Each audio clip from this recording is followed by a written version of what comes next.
Rav Moshe Benayon, il va nous dire un petit mot. L'Isrout Rav Meir Baalanet. Oui, une histoire. Non, non. Potrim Mirvad Arsania, tout d'abord je voulais remercier Steve et sa femme, les Tzadiki, Mama, les Tzadiki, ils ont pris sur eux. Et même ma fille, elle a dit Shabbat, toi papa, on devrait nous aussi prendre quelque chose. Tout le monde sait que maintenant il y a Steve, à Beit Vegan, c'est lui qui fait la Ilua de Rabbi Meir, et c'est quelque chose de très important. Ouais, Steve Sedan. Et on lui souhaite que Shefa,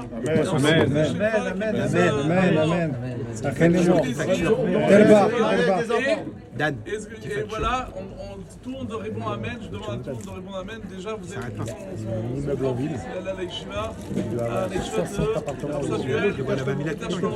un garçon vraiment sérieux. Et on prie à que cette année, ce mois, Hashem, la fille de Steve, Shira Khadasha, elle trouve un chidour mamash Bekarov qui nous amène. Est-ce qu'elle mérite? C'est une fille mamash très gentille qui connaît un bon garçon qui est à son niveau. Mamash, il faut sauter sur elle parce que mamash, c'est quelque chose de rare, c'est une perle rare. Alors maintenant, ce que je voulais dire maintenant, c'est que Rabbi Meir, ce qui est intéressant, c'est qu'il a plusieurs noms. On va vous demander quel nom vous connaissez sur Rabbi Meir. Journaux. Il y a Meir Journaux. Awizrat. Ouais. Acherim. Moshe. Rabbi Moshe Acherim. Chazak. Qui Acherim. Qui encore? Quel nom il a encore? Rabbi Meir. Neorai. Très bien. Rabbi Meir, il s'appelle Neorai et il s'appelle aussi Acherim. Alors Sam, pourquoi il s'appelle Acherim?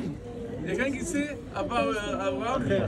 Parce qu'il donnait 1500 interprétations de. Pourquoi il s'appelle Acherim? Parce qu'on ne prenait pas son avis. C'est pour ça? Entre autres, c'est ce que j'ai entendu. Alors, les gens ils pensent que Acherim c'est une lachon Acher. Il y a un tzad comme ça dans Sota d'Afudbet, mais en vérité, tout ça après la Maskana il dit que c'est pas ça. Pourquoi il s'appelle Acherim? Alors, la source elle se trouve dans l'Agma, dans Rayot d'Afud Gimel, la dernière page là-bas. L'Agma elle raconte comme ça. Une histoire intéressante, pas tout le monde connaît cette histoire-là. On raconte que Rabbi Meir et Rabbi Nathan, c'était deux personnes. Vous savez l'histoire dans Brachot, on raconte que Rabbi Gamiel, il faisait un peu suer Rabbi Yoshua. Il se disputait chaque fois, Rabbi Yoshua. Le jour du Yom Kippour, il a dit je t'oblige à venir avec ton sac. C'est l'Agma et aussi l'Agma dans Brachot qui dit que est-ce que tu fais à ta envie de réchaud ton chova. Et Rabbi Gamiel, il a fait laisser debout tout le discours, il a laissé debout Rabbi Yoshua. Et voilà que Rabbi Meir et Rabbi Nathan, eux, c'était les chauffeurs. L'Agma raconte, c'est magnifique dans Yud Gimel, l'Agma dit qu'ils n'étaient pas là ce jour-là, et chaque fois que Rabbi Gamiel y rentrait, donc c'était le patron Rabbi Gamiel, les gens ils se levaient. Et quand Rabbi Meir y rentrait, tout le monde se levait. Et quand Rabbi Nathan y rentrait, tout le monde se levait. Alors Rabbi Gamiel il a dit c'est quoi l'embrouille? Moi je suis comme tout le monde quoi, je suis pas le patron des patrons, ils sont comme moi. Il faut faire une autre chose. Alors quand moi je me lève, tout le monde doit se lever, il doit rester debout tant que je n'ai pas dit asseyez-vous, tout le monde reste debout.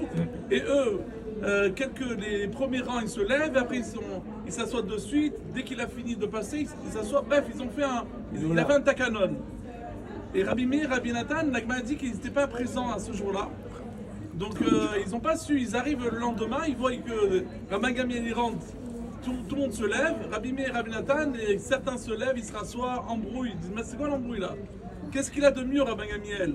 Est-ce qu'il connaît la Masred Oxine? Est-ce qu'il connaît un petit peu? Viens, on va lui demander un peu. Il touche à nous.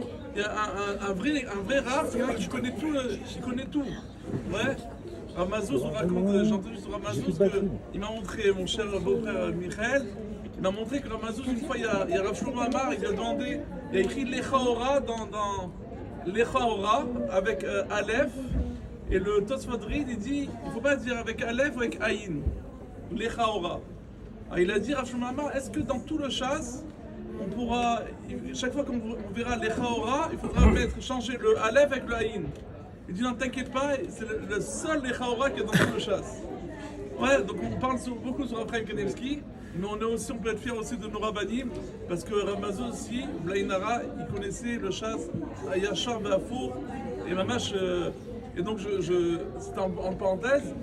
Donc Bikitsu, Tounsi, hein. poursuivre la suite. Donc Rabbi Meir, il dit, viens on va voir s'il connaît Oxine. Il y avait un Rav là-bas qui s'appelle Rav Karchi, il a entendu ça, il a dit, oh là là, il va avoir honte, si demain ils vont lui poser la question, il va pas savoir, c'est l'archouma pour lui. Donc il s'est mis derrière, il a commencé à étudier fort toute la masra d'Oxine. Et Rabbi Gamliel, il était très puissant. Il a dit pourquoi il est en train d'étudier cette masra derrière moi, fort, à voix haute et tout ça. Qu'on dirait qu'il va se passer quelque chose avec cette Oxine. Toute la nuit, il a pris la masra d'Oxine et après Yachar Vafo.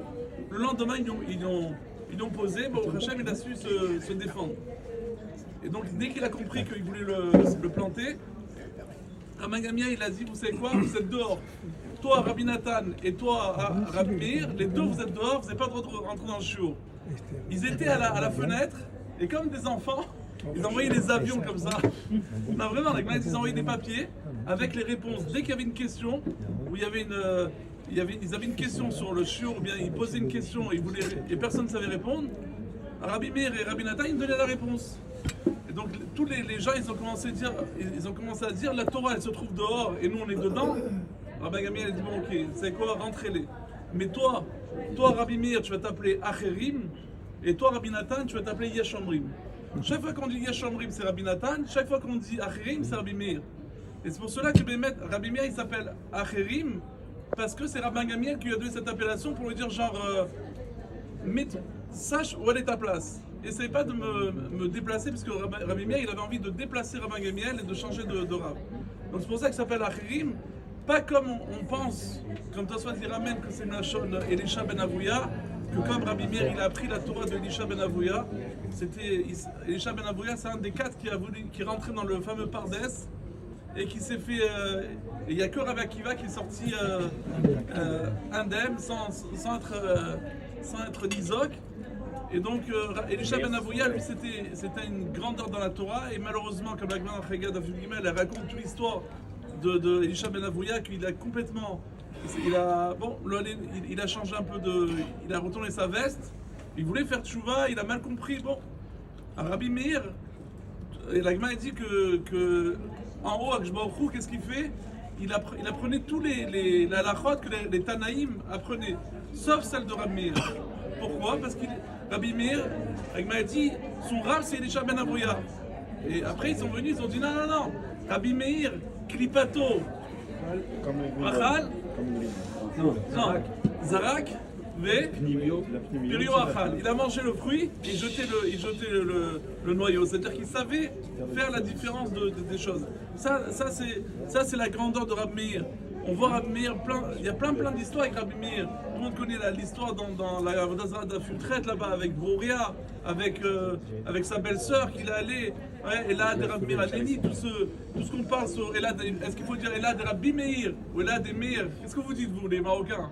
Elad et Meir ou de Rabbi Meir? Moi aussi je suis Marocain, qu'est-ce que tu dis? Il pose une question, il embrasse. Il répond. Rabbi? Donc il embrasse. Réponds, le d'embrasse ta mère. Ramazouz, il dit Elad et C'est Meir. une folie celui-là. Il avait changé, il a dit. Elad et Meir. Rav Yosef, il dit Elad et Rabbi Meir. Oui, c'est un champion du monde. La majorité, ils pensent qu'il faut dire Elad et Meir. Alors j'avais entendu un truc au chapitre, il faut dire Elad et Meir. Pourquoi il faut dire Elad et Meir? Parce que Rabbi Meir, en fait, quand il allait, la Gemara raconte que quand il allait dire à celui au gardien, je veux prendre cette femme-là, il dit attends, mais il lui a donné de l'argent, mais il lui a dit quand l'argent va se finir, qu'est-ce que je vais faire? Il dit tu dis elle a des meilleurs à Déni. Donc en fait, c'est quoi le secret? Elle a des meilleurs. Il y en a qui vont dire non, il a dit elle a des meilleurs parce qu'il était Anna, il ne va pas dire elle a des Rabbi Meir à Déni. Ouais, alors il y a des pirochim, elle a des meilleurs, c'est pas elle a des meilleurs à lui, c'est Eloka qui éclaire aussi. Donc il y a plein de 5 grands sur ce Inyan-là. Et juste pour finir, donc ça c'est aussi ce que j'ai entendu aussi une histoire sur Rabbi Meir. Ouais, bon, il y a plein de choses à dire, mais c'est plus intéressant les histoires. On raconte sur Rabbi Meir, il a adoré faire le Shlom Bayit. Comme on voit là, dans la Futred là-bas, qu'il a craché. Il a dit à la femme qui est venue en retard, crache-moi. Le mari il dit, si tu veux revenir, tu dis à ce Rav là comment ça s'appelle, que tu lui craches dans les yeux. Et Rabbi Meir, il lui avait fait cracher 7 fois sur sa tête au Shlom Bayit. Il y avait une autre histoire, qu'il y avait une femme et un homme, ils n'arrêtaient pas de s'embrouiller. Ouais, ils n'arrêtaient pas de se disputer. Et Rêve Shabbat. Et Rav Shabbat. Ah, tu le connais? Étonnant. Rabbi Meir, qu'est-ce qu'il a fait? Écoutez bien ce qu'il a fait. Il s'est installé vendredi chez ce couple. Alors la femme, elle dit à son mari, tu peux me descendre la poubelle? Le mari regarde avec des yeux comme s'il dit, attends que Rabbi Meir il sorte et je te brûle. Après le mari dit à sa femme, il dit, regarde ces légumes là, ils sont mal coupés, je veux que tu les coupes plus fin. La femme dit, attends un petit peu.